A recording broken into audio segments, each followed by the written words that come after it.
आता हे घाबरवण्याची गोष्ट नाहीये जेव्हा हे रिपोर्ट पीएमओ वरून येतात की 65 वर्षाचा आकलन हिंदू 7% कमी झाले आहेत आणि मुसलमान 44% वाढले आहेत.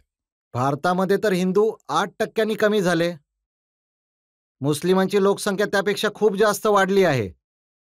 पण पाकिस्तान आणि बांगलादेशमध्ये या ठिकाणी उलटं झालंय. म्हणजे इथे अल्पसंख्याक मुसलमान वेगाने वाढले आहेत, त्यांची लोकसंख्या 3 ते 4 पटीने वाढली. हिंदूंची लोकसंख्या कमी झाली. पण पाकिस्तान आणि बांगलादेशची स्थिती काय आहे? तिथल्या हिंदूंची लोकसंख्या वेगाने कमी झाली आहे. 22% हिंदू होते बांगलादेशमध्ये, आज 60% राहिलेत. पाकिस्तानमध्ये नावापुरते राहिले आहेत. आणि हे जे शर्यतची वकिली करतात ना,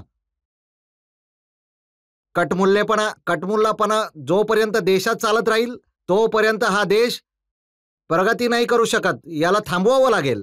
तुम्ही बघा, जर त्या पीडित मानवतेसाठी भारतीय जनता पार्टीचे नेतृत्व, मोदीजीचे जे सरकार सिटिझनशिप अमेंडमेंट ऍक्ट घेऊन येत आहे, ज्यात भारताच्या कोणत्याही नागरिकाचं अहित होणार नाहीये.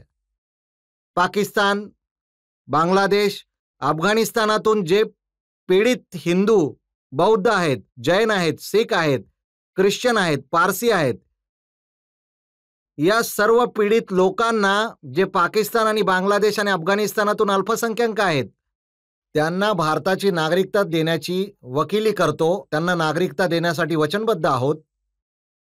त्या लोकांचा विरोध करतात हे भारतामध्ये. महिने महिने मोर्चा काढतात, महिने महिने उग्र प्रदर्शन करतात, तोडफोड करतात, जाळपोळ करण्याचा प्रयत्न करतात हे लोक. ही मानसिकता काय दाखवते? ही मानसिकता दाखवते यांना मानवतेशी नाही, यांना देशाशी नाही, स्वतःच्या धर्माशी जास्त प्रेम आहे. आणि धर्माला देशाच्या तुलनेत तुम्ही उंच ठेवण्याचा प्रयत्न कराल तर नवीन भारत याला स्वीकार करणार नाही.